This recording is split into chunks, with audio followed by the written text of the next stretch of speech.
Tes halo, suaranya bocil kedengeran nggak? Hai hai. Hello, where we are right now? Yeah, where we are right now.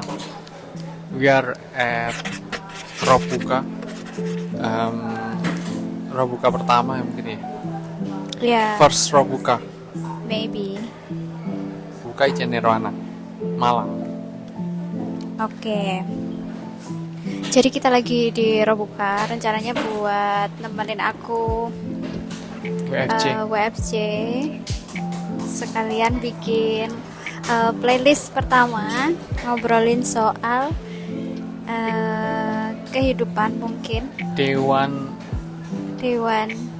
nganggur, unemployed Dewan. Ya, by the way, ini boleh di shoot nggak? Tolong di shoot dong. You should. Jadi apa yang kamu pesan hari ini? Mana struknya tadi? Udah di tas truknya guys. Hari Oke. ini pesennya Hari ini coba dilihat. ramen. Tolong dong dibuka. Ke sini.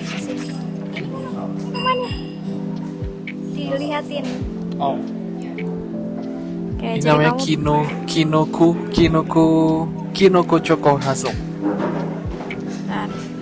Kinoko Choco Hazel. Oke. Satunya Sakura. Satunya Sakura. Ini minuman yang aku suka di Robuka guys. Oh, harusnya lebih merah dari ini, tapi aku request sirupnya dikit aja supaya nggak terlalu manis. Kita sudah makan. Kau pesan ramen ya? Yes, pesen ramen creamy tulisannya. Lumayan, ya, lumayan lah. Enak nggak? Lumayan. 1 sampai 10 nilainya berapa? 1 sampai 10 nilainya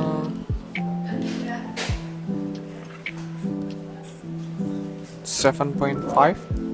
7.5, oke. Oke, jadi di episode yang pertama kita mau ngomongin soal resign tanpa backup plan. Because recently you just resigning from your job. Apakah benar-benar tanpa plan? Eh, kalau dibilang tanpa job lineup, I would say without backup plan. Yes. Oke. Jadi coba ceritakan dulu kenapa kamu memutuskan untuk resign. The work affect my health. Oh, it Jadi, affects your health. Pekerjaannya mempengaruhi kesehatan, nggak cuman kesehatan fisik tapi juga kesehatan mental. Tapi sebenarnya urutannya dari mental dulu, lalu berlanjut kena ke fisik. Setelah dirasakan pace-nya sangat cepat, Pekerjaanmu remote kan ya? remote, selalu di rumah, start pagi jam 8, selesai Bentar. jam 8 juga. Oke, boleh diserahin nggak kenapa itu bisa efek ke psikologis dan sampai ke fisik, itu gimana ceritanya? Awalnya sih karena dan pressure yang tinggi, akhirnya rasanya karena aku perfeksionis jadinya harus selalu ingin deliver 100% on time, quality-nya 100%. Itu yang aku set secara tidak sadar, yang dimana ternyata memakan mentalku. Oke, jadi karena kamu merasa kamu perfeksionis, tapi ternyata yang kamu kerjakan tidak selalu berjalan dengan lancar. Tapi kalau kayak gitu berarti apakah itu karena individual? It can be. It Karena can be kamu punya individual ekspektasi kepada dirimu sendiri, Mung- tapi ternyata ditambah- kamu nggak bisa memenuhi itu. Ditambah faktor eksternal, pressure dari eksternal. Pressure dari eksternal. Oke. Kamu umur berapa BTW? Umur I just turned 30. You just turned 30. Okay, you just turned 30 this year. And as we know, cari kerjaan kan sulit ya. Sulit lah. In this ekonomi cari kerjaan sulit, dan bisa mungkin nih yang nonton juga wondering, kok kamu berani memutuskan untuk resign, dan aku bisa bilang tanpa backup plan. Karena belum ada job line up. Ya kan, belum ada job pengganti kan ya saat ini. Mungkin kalau orang lihat atau orang dengar menyenangkan karena itu pekerjaan remote gitu ya kan. Apa yang membuat kamu berani resign tanpa backup plan? Sebenarnya nggak berani. Nomor satu ya, sebenarnya nggak berani.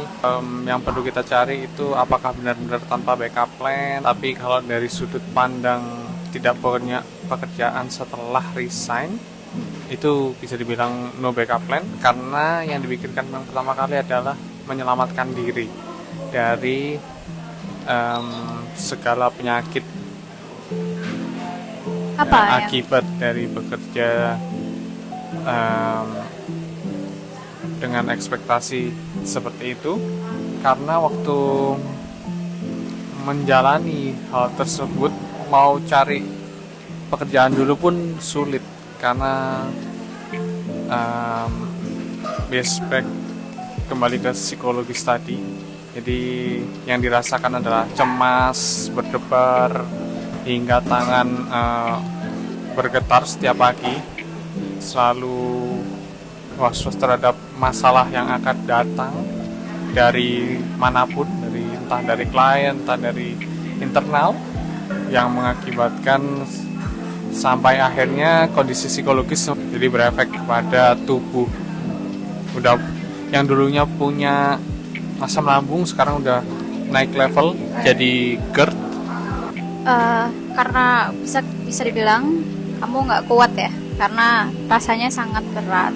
Maksudnya ngefek ke kayak deg-degan setiap pagi, terus mual, terus kayak sempet makan juga rasanya jadi kurang enak ya. Makan jadi sedikit ya. Nggak ingin makan pokoknya, setiap pagi nggak ingin makan. Ya.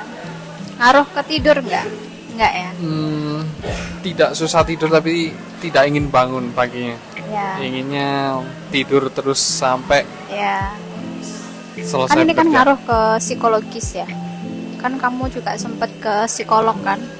Nah, apa yang kamu dapetin dari psikolog? Apakah keputusanmu resign itu salah satunya didapat dari kamu ke psikolog? Sebenarnya keputusan resign nggak didapat dari psikolog. Yang didapat dari psikolog adalah memahami yang dirasakan ini apa. Sebenarnya saya ini takutkah, sedihkah, shock, yang dimana ada yang ternyata tidak disadari, ternyata saya ini adalah marah.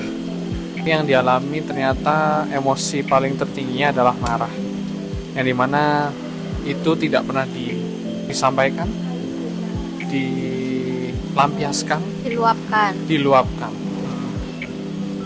Berarti kamu sampai ke psikolog, tapi keputusanmu untuk resign itu bukan hasil dari kamu ke psikolog ya, tapi ke psikolog itu lebih ke mencari tahu apa yang kamu rasakan.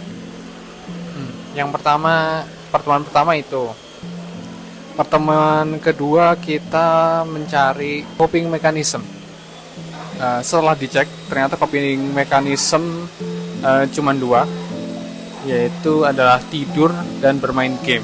Sedangkan waktu stres tidak ingin main game, jadi coping mechanism hilang satu lagi, akhirnya cuma tidur. Itu akhirnya berefek kepada tubuh, jadi tingkat stres meningkat sekali karena pada dasarnya nggak punya coping mechanism untuk melampiaskan segala emosinya.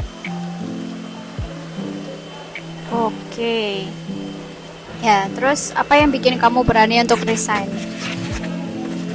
Apa yang buat kamu akhirnya memutuskan untuk resign? Padahal kan berat ya, cari kerjaan juga sulit. Apa yang buat kamu berani? Sebenarnya nggak berani mau resign. mengetahui cari kerja saat ini sangat susah in this economy, ya kan? In this economy, you know lah. Cuman kalau diterusin juga bahaya ya, akhirnya memutuskan resign tanpa backup, tapi ada support dari istri. Jadi kalau dari Ayang bilang jangan resign, pasti aku nggak akan resign. Tapi kalau Ayang bilang boleh resign, akhirnya aku resign. Kalau dari sudut backup, mungkin dari tabungan aja kali ya. Dari tabungan mungkin bisa dibilang cukup secara subjektif dari kita berdua. Gitu, makanya memutuskan resign biar memperbaiki kondisi tubuhnya dulu. Ya, jadi bisa dibilang kemarin itu kan kamu stres ya. Intinya kamu stres sama pekerjaan, nggak merasa nyaman. Ya, in terms of hampir segala hal nggak nyaman lah. Nyamannya mungkin cuman hari Jumat malam, Yes. Sabtu, Minggu pagi, Minggu malam sudah stres lagi, deg-degan, dan itu happens almost every time lately. Terus kayak setiap pagi kamu mual-mual, tanganmu juga bergetar, sampai akhirnya khawatir ini jadi makin kemana-mana, akhirnya kamu ke psikolog. Nah, dari ke psikolog akhirnya kamu makin tahu apa yang kamu rasain, disuruh cari coping mechanism, yang mana tanpa disadari kalau kamu nggak cari coping mechanism, mungkin hobimu tidur, nggak pengen bangun, dan itu sebenarnya nggak bagus. Kecanduan tidur itu oversleep nantinya itu berubah, bukan jadi coping mechanism tapi malah jadi penyakit. Ya, kita bikin video ini bukan mengajak orang untuk beramai-ramai ingin resign gitu ya kan, bukan merasa proud of it juga. Cuman mental health itu kalau kita nggak benar-benar melihat itu bisa ngefek ke tubuh, dan itu tanpa disadari. Kayak aku juga pernah ngerasain kayak gitu kan dulu gitu. Aku dulu sempat kerja di suatu tempat yang ternyata ya nggak nyaman juga di aku. Ya nggak nyaman tuh sebenarnya macam-macam. Nggak nyaman itu bisa jadi mungkin lingkungannya ya kan, mungkin karena bosnya, atau mungkin karena aku sendiri nggak mampu ngikutin pace-nya mereka. Jadi sebenarnya nggak nyamannya itu macam-macam. Tapi sebenarnya yang kamu rasakan sekarang sama apa yang pernah aku rasain tuh hampir kurang lebih sama lah, sama-sama stres. Yang kalau di aku efeknya itu nangis hampir tiap hari ya kan, nangis hampir tiap hari. Terus makan itu nggak enak, tidur itu kayak nggak enak ya kan, kayak tidur tuh sulit, bangunnya jadi lebih cepat kalau aku gitu. Terus kayak makan makanan favorit itu aja rasanya kayak ya ini cuman buat ngasih energi aja, rasanya tuh nggak enak, sampai kena asam lambung. Aku 3 tahun ngekos nggak pernah asam lambung, gara-gara kerja di tempat yang bikin aku stres, aku sampai asam lambung. Dan itu rasanya nggak enak, kayak ada makanan nih di depanmu, itu enak banget, aku pengen banget makan, tapi rasanya tuh kayak mual, nggak dikasih makan mual, jadi kayak apa ya, pokoknya nggak enak lah. Rasa itu tuh stres banget. Nah di situ aku pernah nih ngerasain takut dianggap tidak bersyukur karena aku memilih resign di antara orang-orang yang masih cari kerja di indis ekonomi. Tapi yang aku rasain tuh bener-bener nggak kuat. Aku tuh nggak bisa kayaknya setiap hari ngerasain nangis terus setiap hari, kayaknya aku nggak kuat deh. Jadi aku mending memutuskan untuk resign, dan kayaknya itu yang kamu rasain sekarang kan. Ini kan menurut kamu sebenarnya kan nggak berani ya.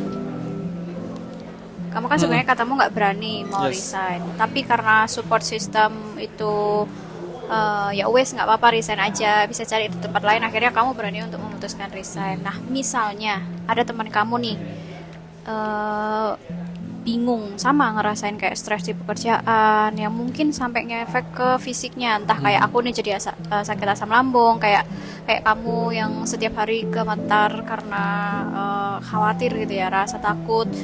Terus dia bilang, aku nggak nyaman kerja di situ. Apa yang bakalan kamu bilang? Jawabannya sih nggak tahu ya, karena sangat subjektif. Sangat subjektif, tapi kalau dari pengalaman yang dirasakan, ini bukan advice, tapi coba dicerna sendiri nantinya ke masing-masing. Kayak pembuatan keputusan itu kan didasari dari banyak faktor, entah ekonomi, entah support system. Ya dari aku, sampai di titik misalnya nih dinaikkan gajinya, aku tetap nggak akan mau balik. Nah di titik itu sempat aku nonton video ya di internet. Videonya itu kayak indeks ekonomi. Kalau misalkan kamu masih punya pekerjaan, jangan resign, walaupun itu semenyakitkan apapun, katanya jangan resign. Kalau menurutmu gimana? At some point someone bisa mati kalau diterusin.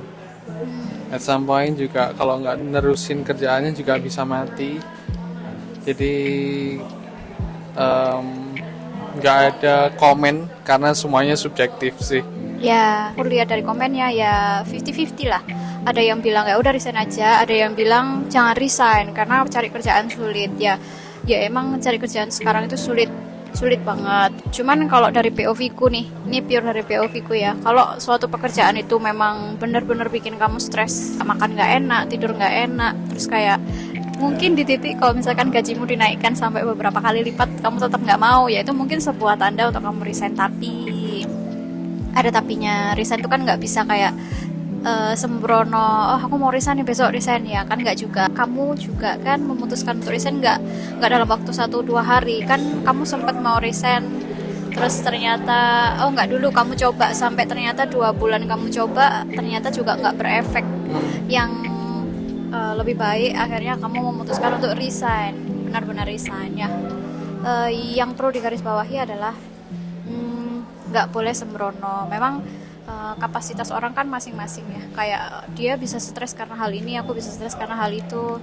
Cuman perlu dilihat juga kamu punya tanggungan nggak gitu loh. Menurut aku akan lebih wise kalau tidak punya tanggungan, memastikan dirimu tidak punya tanggungan, tidak punya hutang, nggak punya cicilan. Dari segi ekonomi at least mungkin kamu punya dana darurat, jadi selama 3, 6 atau 12 bulan. Jadi bolehlah kamu resign karena kamu stres banget. Aku stay kalau gajinya naikin 3 digit. At least nangis di F30 lah. What? At least nangis di Ya, Honda sih nggak Accord. mungkin ya. Ya mungkin, tapi sangat-sangat wow. Yes. Ya, karena nggak mungkin makanya Ya makanya resign. mencari yang lebih baik. Ya berarti kalau dari POV-mu nggak bisa ya, karena maksudnya nggak tahu boleh resign atau enggak karena itu tergantung dengan orang masing-masing. Tapi kalau misalkan aku ya dia perut sama temanku kayak gitu, aku pasti nanya mau resign gitu, lihat dulu responnya.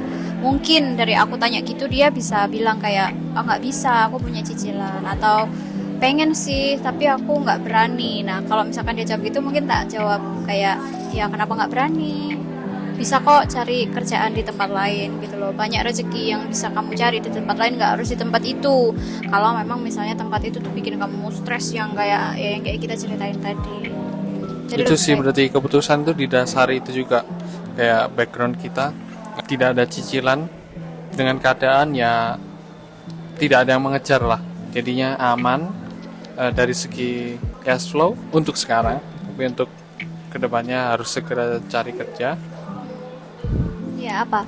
Untuk jadi ya sebenarnya bisa resign karena punya tabungan itu tadi.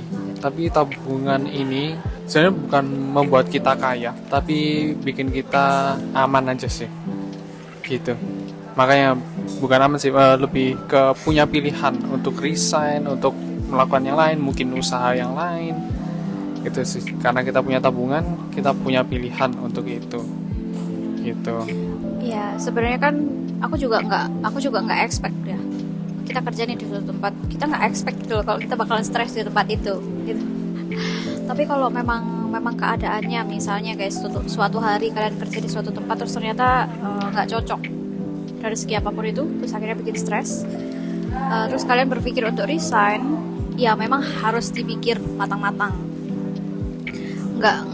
Bukan berarti aku stres nih nggak kuat banget terus kamu resign, ya nggak kayak gitu juga. Benar-benar dipikir, dipastikan. Yang paling utama itu sebenarnya harus punya tabungan itu yang paling utama, memastikan nggak punya cicilan, tanggungan dan lain-lain yang apa ya, soalnya kalau itu nggak dipastikan aman, kamu resign itu menutup masalahmu yang mana itu di kantor, tapi setelah itu ada masalah baru, mungkin jadinya nggak ada pemasukan, terus jadi kelilit hutang dan lain sebagainya. Makanya jadi harus dipikir benar-benar secara matang. Stres berat itu sebenarnya perlu ke psikolog dulu sih, karena kita perlu tahu stresornya apa. Mungkin stresnya bukan karena pekerjaan, mungkin faktor eksternal, keluarga. Dicari stresornya. Jadi stresor itu ada dua, ada eustress, ada distress. Jadi ini yang aku dapatkan dari psikolog kemarin waktu mengecek, waktu pertemuan di awal, mencari yang membuat stres itu apa dan tipenya distress atau eustress. Distress adalah yang membuat kita hal yang membuat kita terpuruk. Tapi eustress adalah pressure yang membuat kita bisa lebih maju. Kamu dibilang kamu stres, kamu mungkin perlu nyari dulu apakah itu distress. Kalau distress, nah itu perlu diperdalam lagi nantinya. Yang pasti kalau sarannya sih harus memperbanyak aktivitas yang berbeda. Jadi bukan satu lingkaran yang sama setiap harinya. Jadi dari stresor kemarin yang dialami, takut makan, ibadah cepat-cepat, dari 9 to 6 itu cuman full duduk. Mungkin berdiri cuman ambil makan atau sholat. Ya. Keluar juga takut. Misalnya setelah kerja mau ngopi atau apa, takut karena takut besoknya kegiatan hari ini mempengaruhi pekerjaan esoknya, performance besoknya. Ya sebenarnya mungkin terdengar kayak kok bisa gitu, tapi ya itulah POV orang yang stres terhadap pekerjaan itu gitu guys. Jadi apa ya, nggak tenang, kayak mau melakukan apa-apa tuh nggak luwes gitu ya. Kan kita remote ya, tapi kamu aja jadi nggak bisa bantuin jemur baju, Cuci piring, apa ya, pokoknya nggak normal lah. Ya, itu stres sih. Makanya ini sebuah POV yang sebenarnya pengen tak bicarakan gitu, karena sulit cari kerja. Orang yang sudah bekerja mau resign dengan apapun alasannya itu dianggap kurang bersyukur. Nah ini adalah POV dari orang yang benar-benar ngerasain stres kerja. Yang dirasain itu kayak kamu tuh sakit tapi karena nggak kelihatan, jadinya kayak nggak ada rasa sakitnya gitu. Padahal sebenarnya berdarah-darah rasanya tuh kayak gitu. Jadi bukan nggak bersyukur, bukan apa, tapi memang rasanya itu benar-benar real. Nggak kelihatan tapi benar-benar ngefek gitu. Nah, ini kan sudah resign. Apa yang ingin kamu lakukan setelah ini? Plannya ngapain? Oke, plannya saat ini adalah memperbanyak kegiatan yang pastinya kayak seperti sebelumnya. Bisa membantu cuci piring, membantu membersihkan rumah, cuci baju, ditambah olahraga, tambah ketemu teman, ngopi, bersosialisasi. Jadi sebenarnya masih dalam tahap mencari coping mekanisme yang lain, tapi dari menyelesaikan pekerjaan yang sebelumnya ini itu stresnya udah berkurang sangat signifikan. Sekarang tinggal memperbaiki kebiasaan sehari-harinya lagi.